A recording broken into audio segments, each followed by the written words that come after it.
Bueno, pues ya estamos aquí de vuelta un día más con una persona que va a ser, yo creo que os va a cambiar un poco la forma de ver. Y me va a dar exactamente igual que seas mujer o hombre, a lo mejor alguna mujer se siente más referenciada, pero vamos a conseguir hacer un aprendizaje y romper muchas creencias que nos han enseñado desde pequeñitos y que no son correctas. La persona que hoy nos acompaña en nuestro Café InViven, pues es consultora en innovación, ayuda a organizaciones a conseguir, bueno, pues la innovación no solo de las personas, sino que ayuda con metodologías emprendedoras y promueve programas para que se haga un gran empoderamiento y emprendimiento femenino. Es profesora universitaria de SADE en la Universidad de Lleida y en la Universidad Europea de Madrid, licenciada en ADE y MDA por ESADE, máster en autoría y control de gestión, máster en gestión ambiental, desarrolla su trabajo en doctorado en innovación, trabaja con muchísimas instituciones y es conferenciante TEDx, así que esta no es la primera vez que la vais a escuchar hablando, seguro que ahora pilláis luego el YouTube y seguís oyéndola. Ha publicado 4 libros. Uno de ellos va a hablarnos de ello. De hecho, de ahí que hoy el título de nuestra presentación sea preguntarnos si somos malas madres o no, que es el título de su 4º libro. Tiene otros 3. Vamos, crea tu propia empresa y cómo pasar la primera auditoría. He tenido la suerte de ir hablando un ratito con ella antes de poder hacer este Café InViven y sé que es muy curiosa, que es emprendedora, que es muy de los suyos. De hecho, la vais a notar un poco tímida. Luego yo creo que tiene su parte de timidez, pero sobre todo suena a que es una gran gestora de networking con personas y que conoce a tanta gente que tiene toda la autoría para poder escribir este libro y que hoy nos va a quitar muchas de esas referencias, sobre todo porque en más de una ocasión las que somos mujeres y tenemos hijos hemos oído, sobre todo si nos gusta nuestro trabajo y nos apasiona, si somos malas madres o nos lo hemos preguntado. Bueno, con todos vosotros os presento a Marta Grañó. Muy buenas, Marta. Hola, buena Rosa, muchísimas gracias por la invitación. Necesario, indispensable, como estaba diciendo, y más en estos momentos que todavía que estamos confinados vivimos la situación de que las mujeres en muchas ocasiones nos dedicamos casa, hijos, trabajo, pareja, todo lo demás y todavía decimos, ¿lo estamos haciendo bien? ¿Qué somos malas madres? Tenemos mucha tendencia a culpabilizarnos, o al menos un grupo, si no todas. Es algo que me pasa a mí, es algo que he vivido en primera persona, pero que luego, pues hablando con amigas, con compañeras, he visto que no soy la única, ¿no? Como comentabas ahora mismo, cuando te gusta tu trabajo, ¿no? Y de repente aparece la maternidad en tu vida, es una combinación explosiva, ¿no? Es un cóctel explosivo. Y es curioso como uno de los, ¿no? Uno de los momentos más bonitos de tu vida, una de las experiencias más maravillosas que tenemos, que es la maternidad, ¿no? Algo que nos transforma de un modo brutal.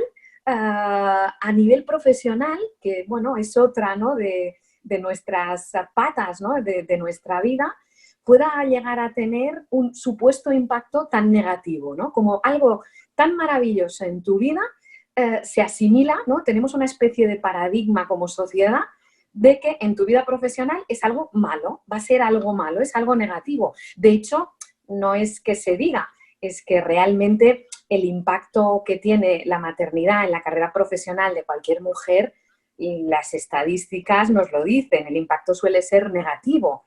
Pero no solo eso, no solo en el trabajo, sino también es que muchas veces cuando se habla sobre madres que trabajan, muchos de los comentarios que se hacen suponen que de alguna manera el hecho de trabajar es perjudicial para sus familias, ¿no? Como que les están quitando tiempo a sus familias o les están quitando algo y eso supone establecer un sentimiento de culpabilidad maternal sin basarse en ningún hallazgo real, porque ¿en base a qué tiene que ser negativo, no?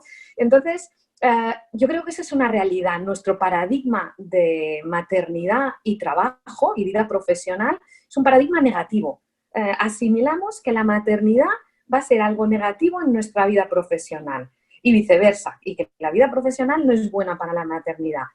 Cuando resulta que tenemos muchos estudios científicos que nos demuestran lo contrario. La maternidad es algo positivo.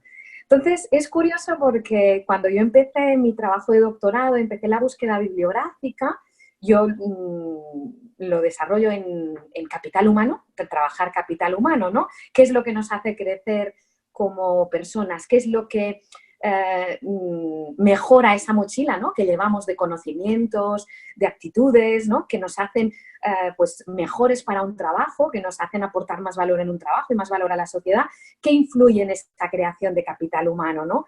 Y es curioso porque, claro, yo ahí descubrí a un académico maravilloso, a un científico norteamericano que invito a todo el mundo a seguir porque realmente es increíble. Él es James Heckman.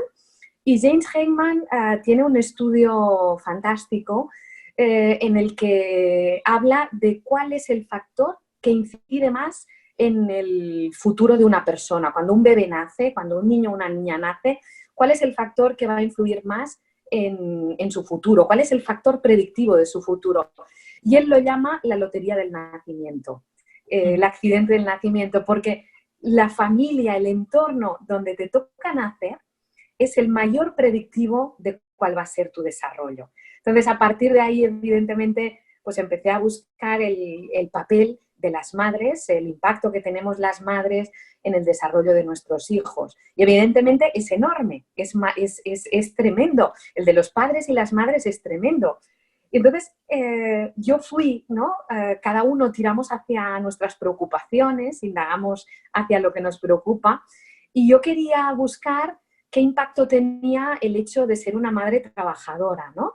Pensando en impactos negativos, por supuesto. Yo en ese momento era una madre que trabajaba en un trabajo directivo, muchas horas fuera de casa, llegaba tarde y llegaba con muchos remordimientos, pero muchísimos. Y empecé a buscar el impacto negativo de las madres que tienen que compaginar trabajo y vida familiar. Mi sorpresa fue que encontré estudios científicos sobre el impacto de las madres que trabajan dentro y fuera de casa, pero el impacto no es negativo, el impacto es positivo. El hecho de trabajar... Marta. Pues mira, hay varios estudios que mencionan el libro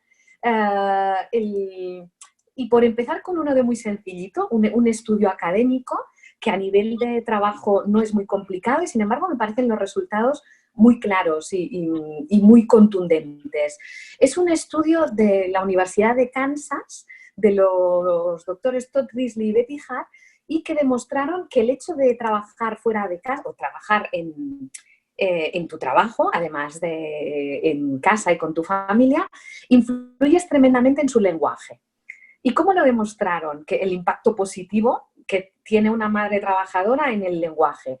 Pues fíjate, hicieron algo tan sencillo como hacer grabaciones en las conversaciones que tenían madre e hijo o madre e hija, ponían una grabadora y luego contaban el número de palabras distintas que escuchaba ese bebé.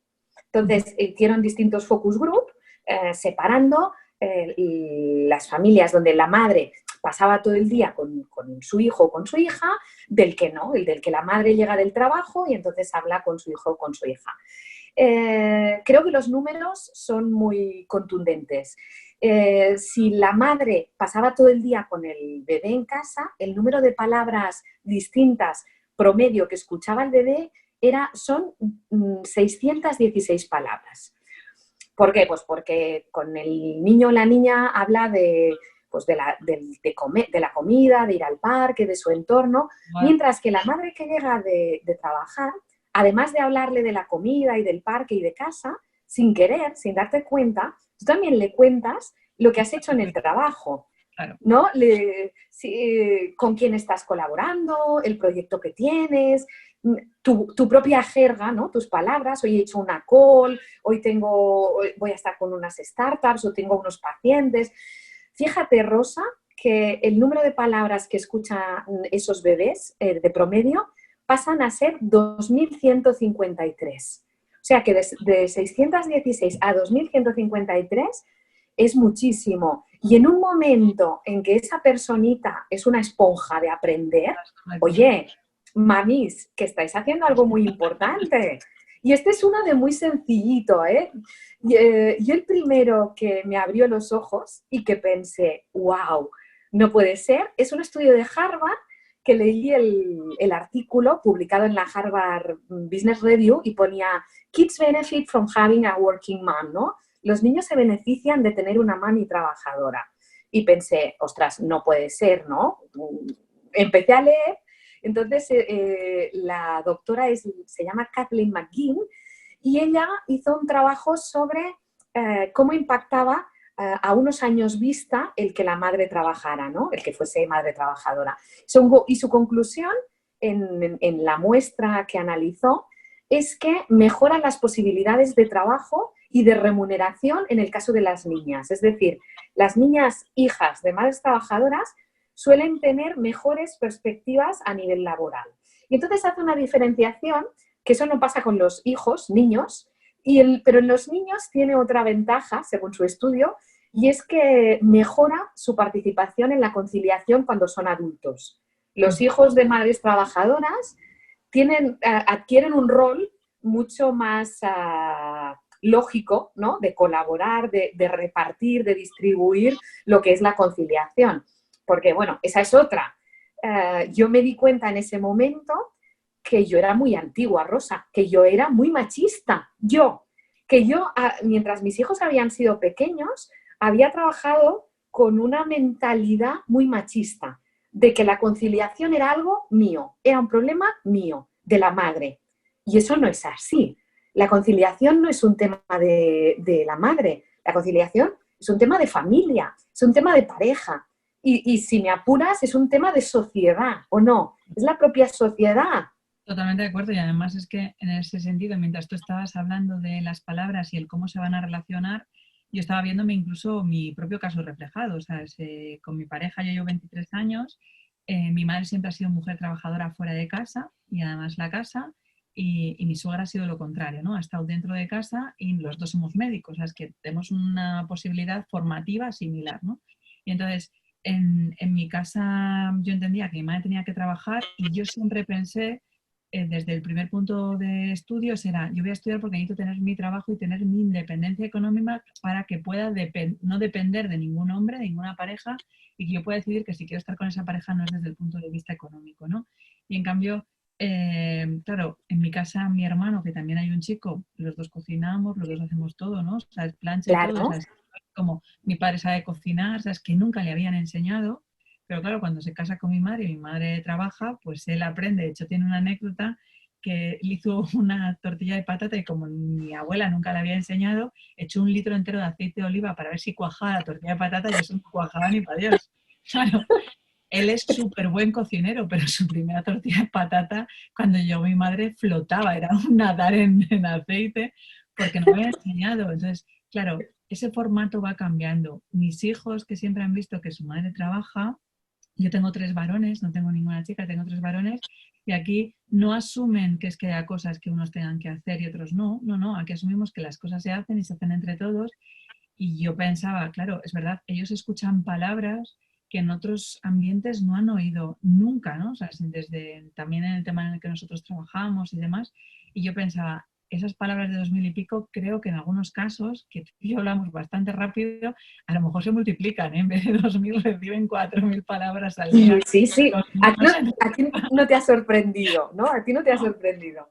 Yo suelo decir que cuando la gente dice que si hablamos rápido, yo suelo pensar que ellos escuchan lento. Y entonces mis hijos están como muy adaptados a esa oportunidad de poder hablar, ¿no? Y claro, es que es evidente, o sea, si tú estás pues mamando desde muy pequeñito otra serie de interacciones, tu riqueza y tu mundo va a ser distinto. Posiblemente también la forma de viajar, la forma de comunicarte, la forma de estar extrovertido, incluso que aprendas el no antes, porque en un trabajo te pueden decir muchas veces no y se lo vas a explicar a tus hijos. Entonces ellos no lo van a recibir del mismo modo como una afectación personal, sino que lo vivirán, bueno, como una particularidad más que la sociabilidad con otros existe. Claro, es verdad. De hecho, otro de los estudios habla de cómo se influye en su actitud ante la vida, ¿no? Y los hijos que han vivido, ¿no? Con madres que tienen su trabajo también, además de estar con ellos, pues acostumbran a ser más independientes, ¿no? Porque, como tú bien dices, no está siempre alguien para solucionarles los temas, para ayudarles. ¿Y eso es malo? No, eso no es malo, eso es positivo. Eso al final es un aprendizaje para ellos y es bueno. Entonces, la influencia, una de las más potentes, es como role model. Al final, siempre se ve, ¿no? Nuestros hijos no aprenden tanto de lo que les decimos como de lo que ven. Entonces, el poder del ejemplo es tremendo. Entonces, ahí te das cuenta, especialmente cuando ya no son bebés, cuando ya empiezan a tener una edad un poquito mayores, cómo imitan, ¿no? Como mucho de su aprendizaje es por imitación. Y cómo cuando tú haces un trabajo con pasión, con cariño, que te gusta, que lo disfrutas, eso es algo valioso para tus hijos. Ellos no lo ven un problema. Ellos también están orgullosos de que su madre, o igual que su padre, ¿no? Pero en este caso hablamos de las madres, haga un trabajo en el que disfruta, en el que se la valora, ¿no? Eso es algo que para ellos es un orgullo. Entonces, no entiendo muy bien esa predisposición que tenemos siempre, ¿no? A vivir maternidad y carrera profesional en negativo, cuando la realidad, los inputs reales, los estudios científicos, nos demuestran todo lo contrario. Entonces, yo creo que hay una parte de concienciación necesaria. Yo es que, Rosa, cuando leía estos estudios pensaba, pero ¿cómo nadie me ha contado esto a mí? A mí me habría gustado leerlo, me habría gustado saberlo, porque me habría quitado unos cuantos remordimientos y eso es bueno, porque vivir con sentimiento de culpabilidad no es bueno para nadie. Te van a notar muchísimo más triste y sobre todo que tu trabajo al final va a tener un resultado que va a ser más negativo, pero no porque tú no puedas, sino porque emocionalmente no te vas a encontrar bien, porque estás pendiente de que tendrías que estar en casa cuando estás trabajando y cuando estás en casa pensando todo el trabajo que tienes pendiente. Bueno, que sí. No, es una sensación muy femenina. No digo de todas las mujeres, pero sí de muchas. Que estás en el trabajo pensando en tus hijos, en temas de la familia y al revés. Y cuando estás en casa sabes que tienes temas de trabajo por terminar. Eso es algo que a ellos no les pasa. Y tal vez quien lo hace mal somos nosotras. Es decir, quien debe trabajar eso somos nosotras. Yo creo que una parte de la responsabilidad, ¿no? De pasar el paradigma de maternidad y trabajo a un paradigma positivo, la tenemos nosotras. Y yo creo que somos las mujeres las primeras que debemos concienciarnos. Creo que hace falta divulgar, ¿no? Y mostrar al mundo, oye, científicamente eso es bueno para tus hijos y el hecho de ser madre es bueno para tu trabajo y para tu organización, porque nos hace mejores en determinadas habilidades, ¿no? Estamos más preparadas para trabajar bien en temas de empatía, ¿no? Hoy en día que es tan importante el trabajo en equipo, el saber colaborar, el integrar a todo el mundo, esas son cualidades pues más femeninas, ¿no? Que masculinas. Por tanto, la maternidad nos da recursos positivos. Entonces, oye, eso hay que saberlo, hay que trabajarlo y entonces somos nosotras, yo creo, las mujeres, las primeras que debemos ponerlo en valor y trabajarlo en positivo. Aquí no sé si te habrás dado cuenta, porque a lo mejor es solo una percepción mía, es una creencia. Yo tengo la sensación de este libro, seguro que lo leen muchas mujeres que ya están concienciadas de que esto sucedía así, lo que hacen es una confirmación, pero ahora con estudios, ¿no? De poder decir, mira, yo no me tenía que sentir culpable, era un error tuyo que me dijeras esto cuando sé que estaba haciendo un bien a mi hijo y ahora van a tener, pues eso, una presencia de decir por qué. ¿Tú crees que lo van a leer las madres, las que les vaya, claro, a estimular? Porque ahora mismo serán un poco incompetentes, inconscientes de decir, yo no trabajo, lo único que tengo que hacer por mis hijos es estar, conseguir darles todo lo máximo posible. Aquellas mujeres que todavía no hayan salido a trabajar desde un punto de vista exterior, porque claro, este libro tiene que removerlas y decirlas, perdona, que es que ahora no te puedes sujetar absolutamente a nada como para decir, yo es que como buena madre me tengo que quedar en casa. Yo no sé si, yo creo que de entrada creo que no es mi target, ¿no? Creo que no van a ser lectoras ideal principalmente, pero vamos a ver, ellas, ¿no? Todas las decisiones son válidas y, por supuesto, cada persona las toma en función de sus circunstancias, ¿no? Pero las madres, ¿no? Que deciden parar un tiempo para estar con sus hijos, creo que el tipo de problemática que les puede venir a la mente es otra. De hecho, he tenido algunas, he hecho 2 presentaciones ya del libro y recuerdo en una de las presentaciones se me acercó una madre que me dijo, yo escogí parar un tiempo cuando nacieron mis hijos y ahora me arrepiento un poquito, ¿no? Escuchando esto me arrepiento un poquito.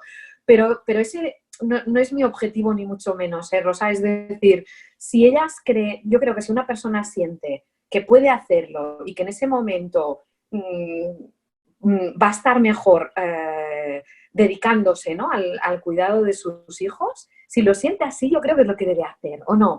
Yo estoy de acuerdo en ese proceso de sentir. El proceso es que la forma de sentir nos la han creado muchas veces impuesta por el tipo de creencias limitantes y de la abundancia que nosotros hemos tenido, ¿no?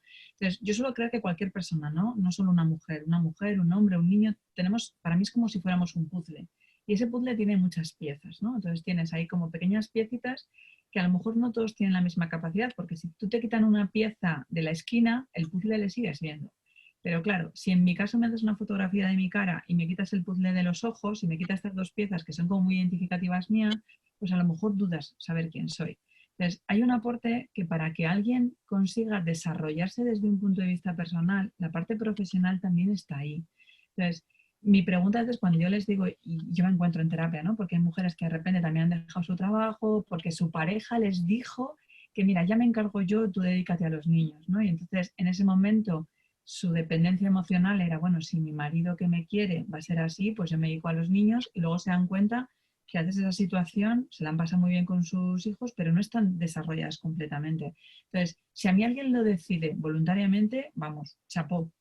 Pero yo quiero que por lo menos se haga conciencia o una reflexión si lo que hacemos creyendo que es voluntario lo es tanto. O sea, porque totalmente, que nos quiten las fichas de nuestro puzzle. O sea, porque en la parte de sexología, ¿no? O sea, yo he tenido muchas compañeras sexólogas que me decían, Rosa, ¿tú cómo lo hiciste cuando tuviste un hijo? ¿Por qué no dejaste de trabajar? Y digo, mira, a mí nadie me puede decir que no he estado con mis hijos. Yo he ido hasta dar con mis hijos una conferencia al mes y medio y mientras estaba dando la conferencia quiso de mamar, me saqué la teta y mientras seguía dando la conferencia me la enganché al pecho. O sea, me refiero, creo que en la historia de la Universidad Europea Miguel de Cervantes, el alumno más joven ha sido mi hijo Rodrigo, que hacíamos la presentación del máster, tenía 6 días, yo estaba como directora y quería hacerlo y estaba el rector porque hacía la presentación y él empezó a hablar, como empezó a llorar el niño, pues yo me le puse al pecho sentada a su lado y el rector cuando terminó, es que fue como algo muy gráfico, de repente Rodrigo se quitó y eruptó y entonces dijo el rector, me gusta que te haya alegrado de esta manera, el alumno más joven, ¿no? O sea, de una forma muy natural. Y entonces ellos me decían, ¿por qué no paras? Y yo decía, es que mi vida es así, mis hijos también se adaptan a quién soy yo, no les puedo enseñar solo una parte de mí. Pero no, es verdad. Me lo han enseñado de esa manera desde que soy muy chiquitina. No, es verdad. Y lo que decías, totalmente de acuerdo. Si la decisión es personal de la madre, de la mujer, de acuerdo, ahí hay que ir con cuidado con lo que muy bien indicas, de que a veces la decisión no es de ella. Yo el otro día me escandalizaba un poco, hablaba con una persona a la que quiero mucho y me decía lo mucho que la quiere su marido, que no la ha dejado trabajar nunca. Como que una demostración de amor. Pues como la quieres mucho, mándamela. No, y en mi cabeza que no entraba eso, porque el amor no es eso. El amor es, para mí, trabajar y ayudar a que la persona sea lo que quiere ser, ¿no? Y entonces yo creo que el trabajo siempre es parte, ¿no? de nuestra vida. Y bueno, y trabajo y maternidad, pues tiene ¿no? esas creencias negativas que hacen muchas veces incluso que sean un poquito autodestructivas con nosotras, ¿no? De hecho, bueno, aun a riesgo de hacer spoiler, ¿no? del final del libro, pero que bueno, al final es... Nos le vamos a leer, Marta, nos le vamos a leer. Contiene, la tribu Inviven pues, va a leer, que le gusta mucho leer, y van a coger el libro de Somos Malas Madres, al seguro. final vamos analizando en el libro, vamos viendo pues estudios, ¿no?, que demuestran, oye, mamá, convéncete de que eso es bueno, porque le aportas esto, esto, esto, esto.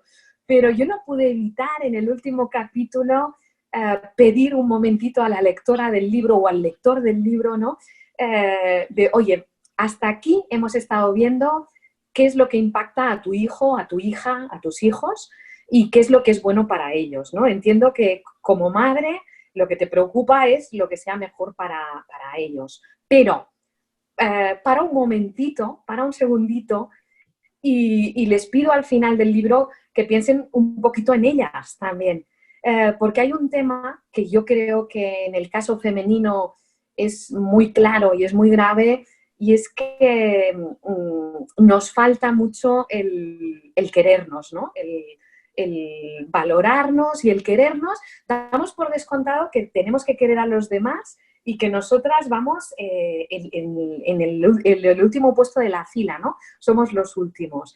Y entonces ahí recordé una conversación que tuve con un amigo mío, con un amigo tuyo también, con Juan Carlos Cubeiro, que en un momento dado, ¿no?, en una de mis crisis de que no llegaba todo, de que yo estaba como muy bloqueada, que demasiados frentes abiertos, y me acuerdo que me dijo, me hizo un comentario, me dijo algo que se me quedó muy grabado. Y él me dijo, vamos a ver, Marta, para hacer las cosas bien, para trabajar bien, para estar bien con tu familia, debes empezar por quererte y por cuidarte. Y yo le dije que eso era, que me decía, ¿sabes? Que no venía a cuento, ¿no? Y me dijo, serio, ¿eh? Me dijo, oye, pero tú no escuchas en el avión lo que dicen antes de despegar, que en caso de que suceda algo, en caso de que haya problemas graves, ponte tú primero la mascarilla.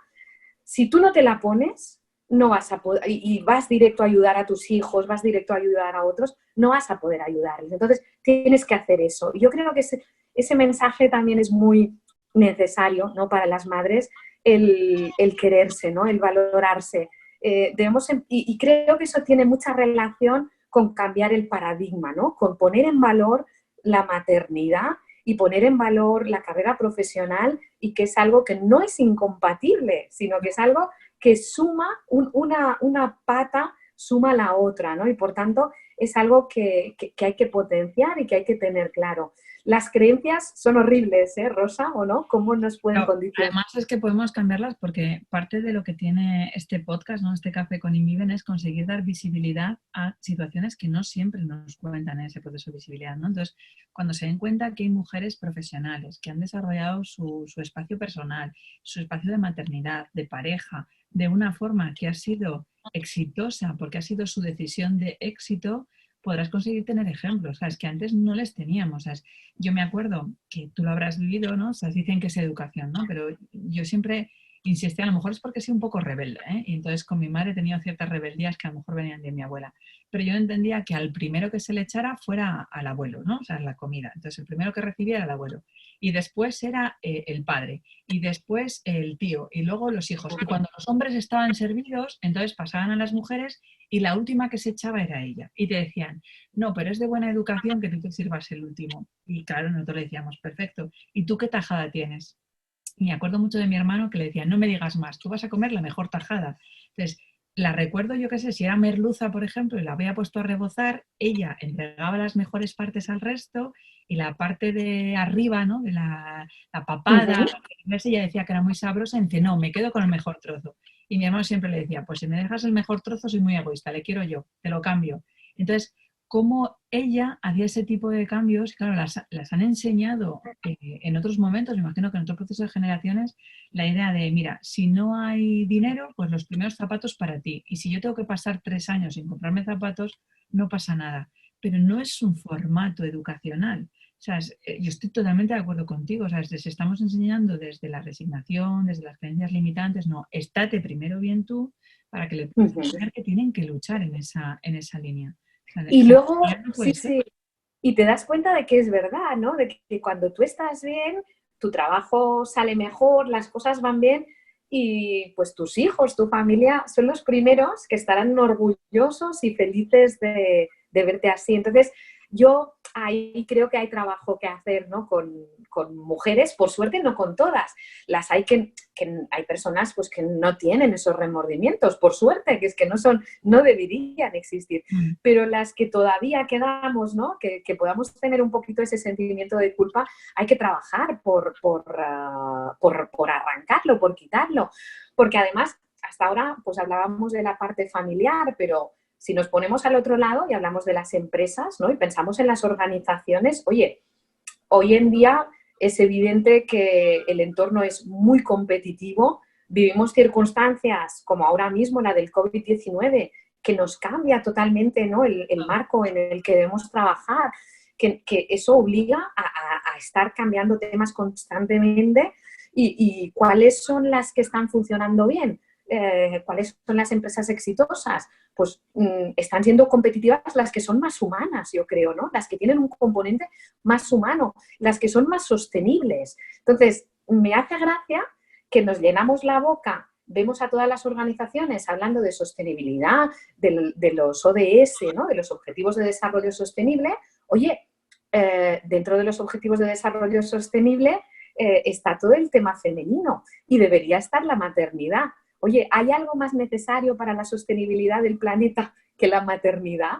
Entonces, yo creo que las organizaciones, si las exitosas son las más humanas y las más sostenibles, deberían ser valientes, ¿no? Y hacer un paso al frente en apoyar de un modo más claro, ¿no? Y de un modo más ostensible la maternidad.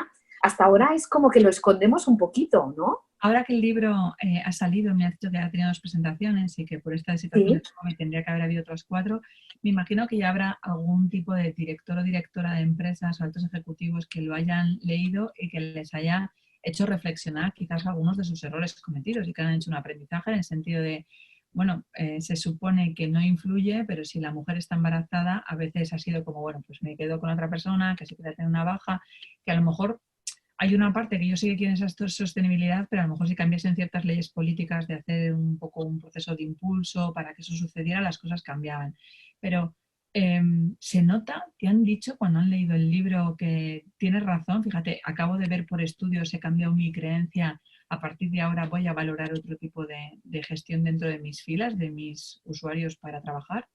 Yo destacar 2 cosas.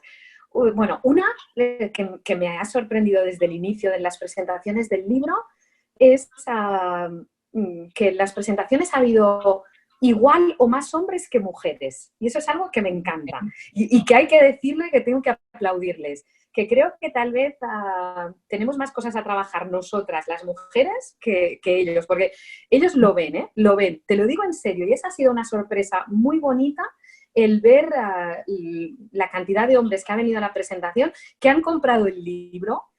Los primeros que compartieron un story en Instagram recomendando el libro fueron hombres, o sea que tengo que decirlo y tengo que dar las gracias. Y segundo, en el tema de organizaciones, desgraciadamente he podido hacer pocas presentaciones por las circunstancias, ¿no? La última fue el día 10 de marzo en Caracas y esa era una presentación para un perfil de personas muy de empresa, ¿no?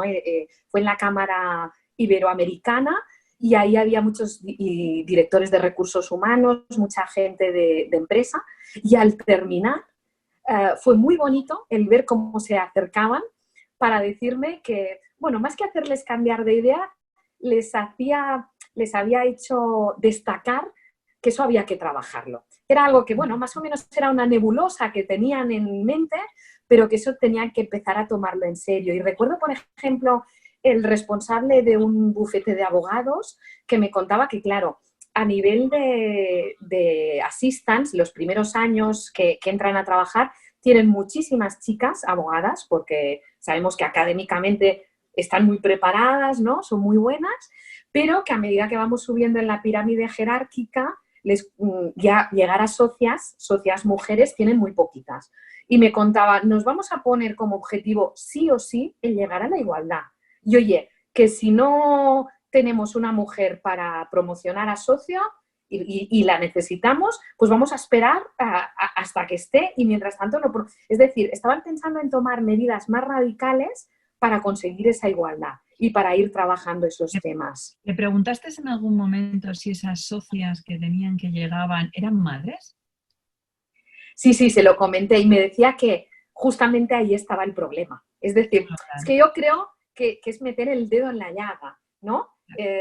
Porque estuve en otra gran empresa, en Caracas también, en Mafre, y precisamente asistió una directiva que ya estaba en el comité de dirección y le pregunté, oye, ¿y qué tal? ¿Cómo lo hiciste para compaginar pues maternidad y poder llegar a este nivel de exigencia en el trabajo? Y me dijo, no, yo renuncié a ser madre. Claro, y le da pena ahora. ¿no? Claro, es ese formato que hay muchas mujeres que han tenido que plantearse que para poder llegar a la pasión y a su éxito, por lo que han luchado tanto tiempo, hayan tenido que renunciar a algo que es muy importante para ellas.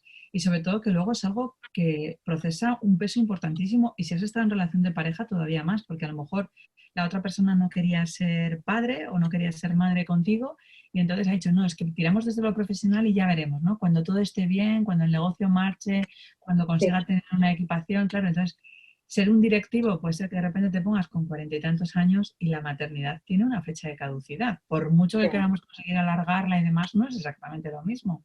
Entonces, sí es verdad que creo que falta eso todavía mucho, ¿no? O sea, es que el llegar, pero que cuando se llegue, que permitan poder llegar, sobre todo porque como madres, tú antes lo decías, pero se puede llegar a hacer 1000 cosas. Tienes una serie de talentos ocultos que destapas cuando eres madre. O sea, tú puedes tener mal oído para la música. Yo no tengo muy buen oído para la música. Yo decía, es que será que no tengo oído.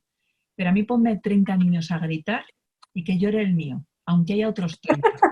Que de repente el oído del mío le reconozco. Entonces, ¿cómo has potenciado eso? Porque has sido madre, ¿no? Y has tenido otro tipo de prioridades. Pues yo creo que en esto sucede lo mismo, o sea, es la gestión de si tener deberes. O sea, ahora mismo una mujer que sea madre y profesional, que tenga WhatsApp y tenga los WhatsApp de sus hijos del cole, puede gestionar una empresa sola, de verdad. Porque conseguir controlar el WhatsApp de lo que te manda la profesora, los grupos, los de deberes, los de inglés, no sé qué, y lo tienes entre cumpleaños y todo en tu WhatsApp, si haces eso, gestionar la agenda de una empresa está chupado. Pero está, no, evidente, pero y por ello mismo, ¿no, Rosa? Está claro que el liderazgo femenino es distinto del liderazgo masculino, ¿no? Y ahí... Igual. O sea, es que yo aquí lo que voy a defender es que no pretendemos ser iguales, porque durante un tiempo se nos ha planteado que si queríamos ser líderes teníamos que ser como los hombres, pero es que las mujeres y los hombres somos totalmente distintos. Y si jugamos a ser su liderazgo como ellos, cometemos un error doblemente grave. Sí. No, totalmente. Y ahí, y no es una cuestión de quién es el bueno y quién es el malo, ¿no? Quién es el mejor, no. Es una cuestión de sumar o de multiplicar, ¿no? El unir talentos distintos, cualidades distintas, es precisamente lo que es necesario. Entonces, hemos tenido hasta ahora solo role models en liderazgo masculinos. De ahí que, ¿no? Que el liderazgo femenino que veíamos, tipo Margaret Thatcher, pues era algo que era un hombre con vestido. Y empezamos, por suerte, ya a tener role models de liderazgo femenino, realmente femenino. Estamos viendo ahora las líderes de distintos países cómo están gestionando la crisis del COVID-19 de un modo distinto a los hombres. Forbes lo publicó, ¿no? El liderazgo femenino de 7 mujeres que en sus países están controlando bien, muy bien ese problema. Y lo vemos ahora, pero lo vimos también, por ejemplo, en la crisis económica anterior. ¿Qué pasó con Islandia? Islandia, con una presidenta mujer, las soluciones que adoptó en ese momento fueron distintas a las que tomaron sus homólogos masculinos, mientras que en Europa, en la mayoría de países, se optó por salvar a los bancos y la prioridad eran los bancos y la inyección importantísima, brutal de dinero fue hacia las instituciones financieras. Islandia los dejó caer. ¿Y qué pasó? ¿Se acabó el mundo? No. Ahí primaron las personas y el liderazgo es distinto. En la crisis del COVID estamos volviendo a ver lo mismo. Yo creo que está dando un mensaje al mundo de que, vamos a ver, las cualidades masculinas son importantes y en muchos temas son buenas. Yo, por ejemplo, digo que las mujeres en algunos temas somos poco prácticas, tenemos mucha tendencia al overthinking, ¿no? A darle muchas vueltas a las cosas. Los hombres son más pragmáticos. Pero hay otros temas en que esa preocupación social, esa prioridad por las personas, esa empatía, es algo también necesario. Yo creo que las situaciones de crisis están poniendo en el escaparate esa necesidad tan tremenda que tenemos de liderazgo femenino. No en contraposición al masculino, ¿eh? Lo mismo que decías tú, Rosa, porque cuando dices esto, en Twitter ya te saltan un montón de haters a la yugular, que si las mujeres, no, es que no estamos hombres contra mujeres, no, estamos hablando de distintas cualidades, de distintos tipos de liderazgo, que las cualidades del liderazgo femenino las podemos desarrollar hombres y mujeres, igual que las del liderazgo masculino. Pero tenemos que ponerlo encima de la mesa y tenemos que hacerlo visible, porque precisamente venimos de muchos años de tener unas creencias totalmente distintas, ¿no? De que la mujer, su prioridad debe ser la familia, la conciliación es un tema de mujeres. Yo todavía, Rosa, hoy en día escucho unas cosas que me escandalizo. Cuando te dicen, ay, claro, es que mi mujer con los niños, es que... Y te dan unas ganas de gritarle, oye, pero es que no son tuyos también. Y lo que te decía, y si me apuras, a nivel de sociedad también, porque las propias organizaciones y la propia sociedad también debe contribuir en lo posible a compaginar, ¿no? El hecho de que haya criaturas pequeñitas, ¿no? A las que se les debe dedicar un tiempo conjuntamente con la vida profesional. Y eso no es imposible. No, de hecho, fíjate, una de las cosas en las que a mí me parece, porque es verdad que echamos situaciones a la sociedad y entonces buscamos ciertas responsabilidades por otras partes, que voy a estar de acuerdo contigo, pero yo aquí voy a hacer un poco un alegato a que las mujeres empiecen a dejar de tener miedo, porque creo que si hay parte que ese liderazgo femenino no se alcanza, es porque tenemos miedo al éxito, no miedo al fracaso. O sea, tenemos muchísimo miedo a ocupar nuestra posición porque eso provoca un cambio. Entonces, sí, evidentemente, pero es que los cambios tienen que existir, o sea, tenemos que aprender a bailar con la incertidumbre. Entonces, aquí yo creo que hay muchos conceptos que si cambiásemos un poco el concepto de pareja, cambiaría mucho el proceso de liderazgo femenino, porque hay mujeres que no se atreven a liderar su éxito por miedo a que sus hombres, y vamos a ponerles entre comillas, se sientan inferiores. Entonces, el concepto todavía de ser mujer y hombre en ese acompañamiento conjunto no está en todos los sitios. Y yo he visto a chicas que han dejado de estudiar una formación en el máster o conseguir abrir sus clínicas y demás porque es que mi pareja no le va a gustar, ¿no? Entonces te quedas así como diciendo, pero vamos a ver ya es que si él se va a sentir de menos, ya, pero a ver, que él se sienta de menos son sus tripas, tendrá que trabajar sus emociones, su gestión de desarrollo personal, pero no puedes limitarte. Atrévete a ser quien realmente tú eres. Es que es egoísta justamente que hagas lo contrario. Entonces, hay tantas mujeres con tantísimos talentos que podrían estar, porque yo creo que en el fondo todos tenemos un líder dentro de nosotros y todos podríamos estar liderando. No, a lo mejor no hay 5 presidentes en una empresa, evidentemente, pero hay muchas formas de liderar tu forma de ser. Y el hombre, si le ofrecen la posibilidad de un puesto de liderar, es difícil que diga que no. Y una mujer piensa de repente, ¿y si fracaso?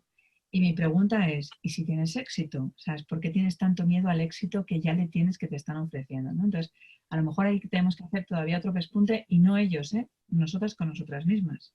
Porque No, somos nuestros peores enemigos. Es verdad. El miedo es un limitante tremendo, enorme. Es algo, a mí es algo que siempre me ha tenido muy intrigada. De hecho, siempre que se publica algo sobre miedo, termina en mis manos, termino leyéndolo, ¿no? Recuerdo, por ejemplo, el libro de José Antonio Marina, ¿no? Él habla justamente que uno de los mayores enemigos del talento es el miedo. Y es verdad, y es verdad. Y las mujeres tal vez tenemos más tendencia, ¿no? A ser un poquito más miedosas, ¿no? En ciertos temas, ¿eh? Es curioso, porque la valentía emerge en algunos aspectos de un modo increíble, ¿no? Y en otros, supongo que tienes razón, Rosa, en el tema del éxito, no sé, llevamos como un poquito inculcado, sea culturalmente, sea, no sé, por tradición, que debemos estar pues como en segundo plano, ¿no? Y pasar a primera línea cuesta mucho. De hecho, cuando hablaba, que te comentaba en Caracas con algunos responsables de recursos humanos de grandes organizaciones, te decían, pero que cuando pedían a una mujer, ¿no? un ascenso, el ocupar un cargo directivo más importante, era la propia mujer quien decía que no, ¿no? Quien prefería mantenerse donde estaba a mejorar. Y entonces creo que ahí hay mucho trabajo que hacer, como tú dices, ¿no? Ese ya es un área que a mí se me escapa, ¿no? Porque son temas más psicológicos, ¿no? Y más de trabajar contigo mismo, pero que son muy necesarios, porque si no es imposible avanzar. No, es que si tú no aprendes a quererte tú a ti mismo, pues es imposible. Y de hecho, creo que ese avance tendría que ser conjunto. Yo antes te decía, yo sigo asumiendo que todas las personas son un Ferrari y que tienen 4 ruedas, la de su desarrollo personal, desarrollo profesional, desarrollo de pareja y creencias limitantes, y necesitamos que las 4 ruedas estén bien. Pero claro, tú no vas a optar a esa profesión, a ese límite que tú tienes, si tienes miedo a que te puedan juzgar, a que tú no des la talla, a que tengas miedo al fracaso, a otra serie de miedos.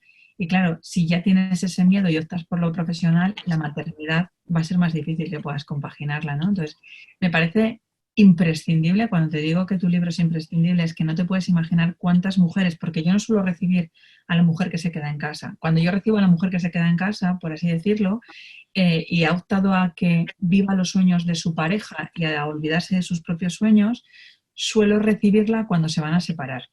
Cuando de repente él se está yendo con otra que sigue viviendo los sueños, que cruza y demás y tal, y cuando le dice, mira, yo no puedo seguir esperando a que tú reacciones, ¿no? O sea, en ese tipo de proceso. Pero sí suelo recibir de forma voluntaria y como muy conscientes a las mujeres que dicen, Rosa, no puedo más. O sea, no puedo con mi pareja, mi trabajo, mi casa, mis hijos. Te juro que no puedo, ¿no? Entonces las veo por situaciones más de estrés, de romperse ellas porque aparece esa palabra tan brutal en sus mochilas que se llama culpabilidad. Y entonces, que tuviéramos un libro que justamente nos dijera que la culpabilidad en este sentido no tiene sentido ninguno, sino que además nos empodera a que podemos ser líderes femeninas y que no es algo negativo para nuestros hijos, sino que es positivo incluso para ellos, es brutal el cambio de paradigma que has creado para poder hacerlo y eso solo podemos darte las gracias. Me imagino que muchos hombres también, pero mujeres que trabajamos y que hemos tenido hijos y que queremos compaginarlo todo, solo podemos darte las gracias, Marta. Yo te lo agradezco muy sinceramente porque yo cuando descubrí los estudios, de verdad, es lo que te contaba antes, ¿no? Yo pensé, ¿y por qué nadie lo cuenta, no? ¿Por qué nadie nos lo explica? ¿Por qué no cambiamos nuestro chip y lo ponemos en positivo, no? Pero eso era en el año 2013 y yo recuerdo que y yo me emocioné y yo como soy muy estructurada, muy organizada, ya hice el índice del libro, ya me emocioné para empezar a escribirlo. Y este tenía que haber sido mi segundo libro. Y le conté a mi editor de ese momento, oye, mira, he encontrado estos estudios y creo que más madres tienen que conocerlo. De hecho, mi ilusión, Rosa, sería que este libro estuviera en los hospitales y en las clínicas donde nacen niños, que fuera un regalo, ¿no? Para las nuevas madres, ¿no? Para que lo sepan ya de entrada. Y mi editor se me quedó mirando y me dijo, mira, Marta, este libro no lo va a comprar nadie, porque las mujeres, y menos cuando son madres, leen muy poco. Y yo, claro, en ese momento me lo creí, Rosa, me lo creí, ¿no? Y Tenía que unos ser una años... editora, Marta, una editora tenía que haber sido. Entonces, unos años después le di vueltas y en algunos de mis cursos, yo trabajo para organizaciones muy grandes y entonces trabajo con directivos y, bueno, pues hay mujeres en los grupos con los que trabajamos proyectos de consultoría de innovación y a veces comiendo en los ratitos de descanso les hablaba de este libro y fueron ellas las que me empezaron a animar. Marta, tienes que publicarlo, yo lo voy a comprar, yo lo voy a regalar. Y entonces pensé, oye, pues vamos a ver si no lo compra nadie o yo no digo que pueda servir a todo o que pueda gustar a todo el mundo, pero yo sí sé que hay madres que se sienten como me sentía yo, que te Mira, sientes desbordada. lo pensaste Y, en el 2013, yo en el 2011 tengo una anécdota. O sea, yo fui madre después de 4 años de lucha por poder ser madre en el 2010 de Alejandro, ¿no? Y entonces en el 2011 me acuerdo que yo empecé terapia muy pronto porque como yo estaba en el hospital, terapia y demás, pues tenía esa posibilidad de poder conseguir hacer rápidamente incorporarme. Y mis hijos siempre se han incorporado, aunque el carrito de mis hijos estuviera al lado y mis pacientes han visto, creo que mamar a todos. O sea, yo podía estar mi paciente, el niño daba, yo me ponía y decía, tú sigue hablando que te está comiendo. Y nunca ha habido ningún problema con mis pacientes porque les he adaptado también un poco a como yo entendía la maternidad y la personalidad. Muy Pero bien hecho. que estando con uno de los pacientes, pues me llamó una ex paciente y me dijo, enhorabuena Rosa, enhorabuena. Mi hijo tenía en ese momento 11 meses. 11 meses iba a cumplir. Enhorabuena, Rosa. Y claro, a mí me sorprendió que esta chica me llamara. Entonces la cogí el teléfono y delante de un paciente y digo, ¿pero por qué me estás dando la enhorabuena? ¿Cómo que no te has enterado? Pues no, no sé de qué me estás hablando. Que sí, hombre, que hay que felicitarte, que tienes que celebrarlo. Pero estaba tan alucinada con lo que me decía que no sabía de qué hablaba, ¿no? Y entonces le digo, oye, ¿me lo explicas o te cuelgo? Y me dice, es que has sacado una plaza en propiedad, que tienes plaza, que eres la número 23. Entonces, acaba de sacar una oposición del Estado que había estudiado el día anterior 1 hora de hacer el examen porque había tenido mi embarazo y mi bebé y había sido un embarazo muy malo, no había podido estudiar y pues mi madre oyó por la radio el día antes, oye, mañana es tu examen, ¿qué tal lo llevas? Me llevo yo al niño para que repases y yo dije, vaya faena que me acaba de hacer, me toca estudiar algo. Y recuerdo que leí 20 páginas. Aprobé esa posición. Bueno, el paciente ya no conseguía atenderle. Le dijo, mira, mañana te vuelvo a ver porque ahora mismo estoy tan No hay emocionada manera. que solo piensa en que acabo de conseguir una oposición. Bueno, pues recordaré toda mi vida que estaba mi suegra con mi hijo dándole un paseo mientras yo pasaba consulta ese día con una de sus cuñadas. Y estaban dándole un paseíto. Y yo había quedado a las 12 de la mañana con ellos. Tenía a este paciente de 11 a 12 menos 10 en lo que recogía y a las 12 tenía que estar abajo. Pero esta persona me llamó a las 11:30. Entonces, cuando me dio la noticia, el paciente se fue, yo empecé a llamar a mi padre, a mi marido, a todo el mundo y además yo, que he sacado plaza, súper ilusionada. Y recogí el despacho, bajé corriendo súper emocionada, queriendo contarle a mi suegra que yo había sacado una plaza en propiedad. Bueno, según llegué, lo primero que me dijeron es, llegas tarde. Y yo, sí, llego tarde, pero es que fijaros, mira lo que me ha pasado. Yo súper emocionada. Y acabo de decirle, acabo de conseguir plaza que yo era la más joven de mi promoción que sacaba plaza. O sea, saqué una plaza con 31 años que correspondía a gente de 40 y tantos años. Bueno, las palabras de mi suegra fueron, no se me olvidarán nunca en la vida, ¿eh?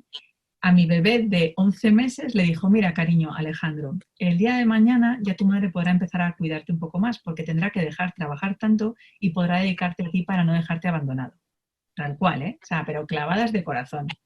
Y mi contestación fue, mira, Alejandro, puedes decirle a la abuela que tu madre nunca te ha dejado abandonado y que sabe trabajar y ser madre.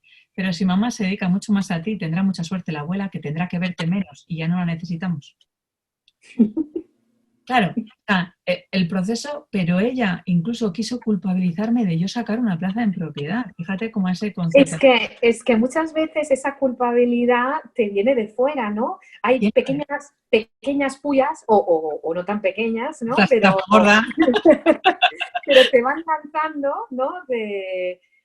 Oye, pero no, ¿y cómo haces eso?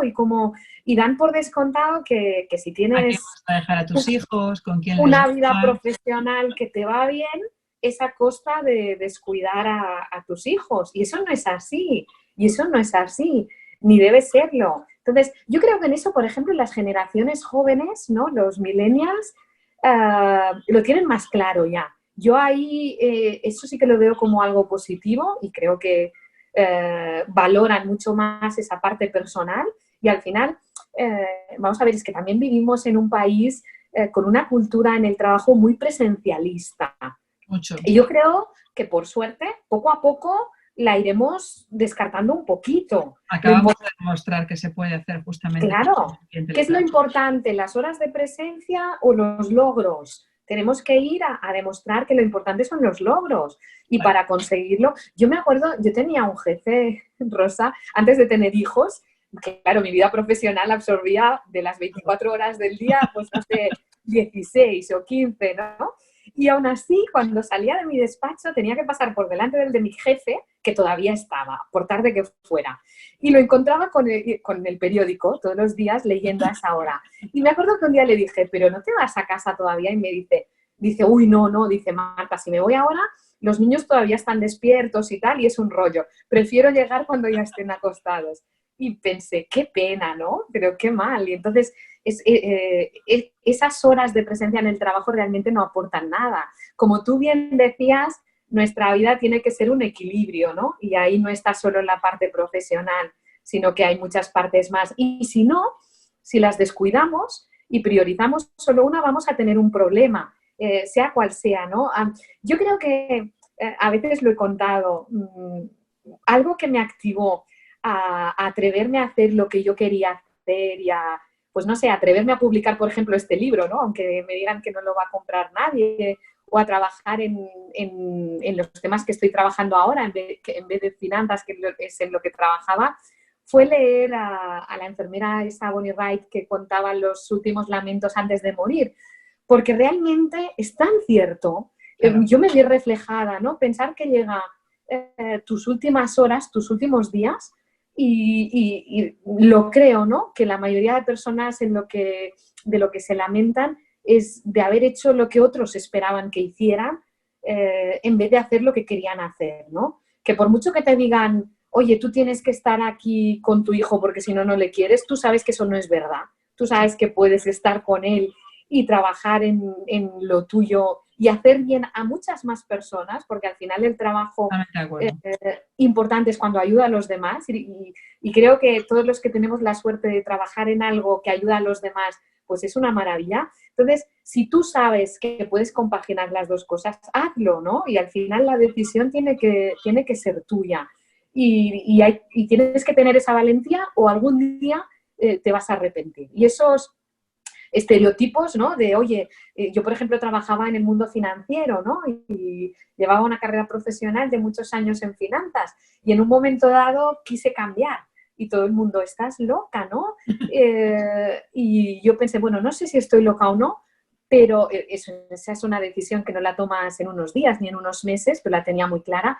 Pero yo tenía claras dos cosas, ¿no? Que eso no era lo mío, que había sido muy bueno, aprender de un área, de un ámbito en el que te ha ido bien, en el que te han valorado bien, eso es importantísimo, pero yo ahora quiero trabajar en otra cosa y no quiero llegar a mis últimos días pensando en que solo he hecho lo que los otros querían que yo hiciera en vez de lo que yo quería.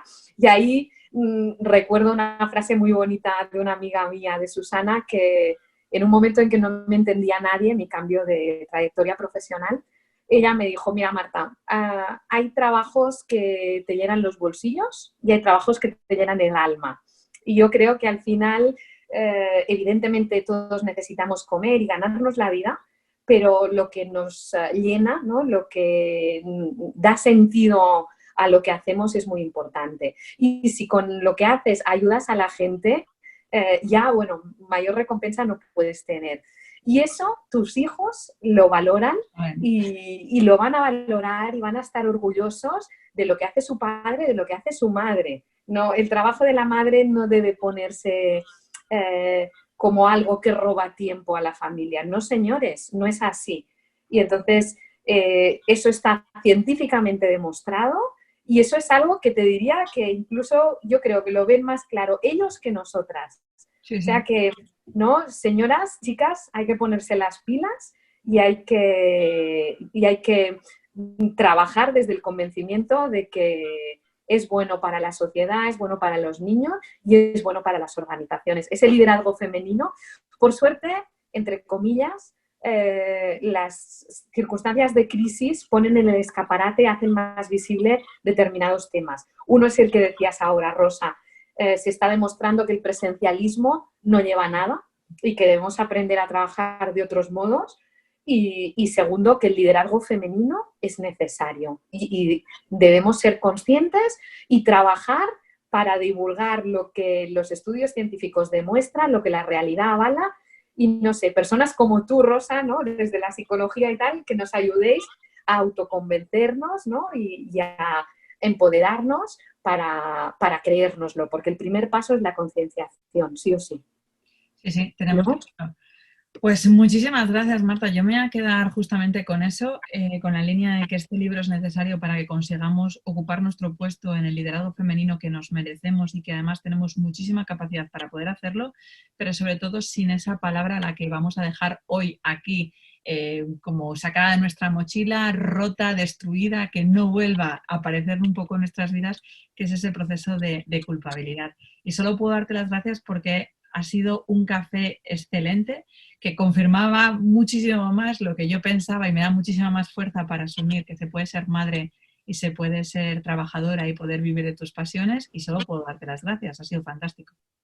Mil gracias a ti, Rosa, por este ratito tan agradable, por tu labor divulgativa. Yo creo que poder escuchar, ¿no?, todos estos podcasts que compartes con visiones tan distintas de personas que conocen tanto de los temas es algo súper necesario. Tenemos que abrir la mente, ¿no?, a tantos temas.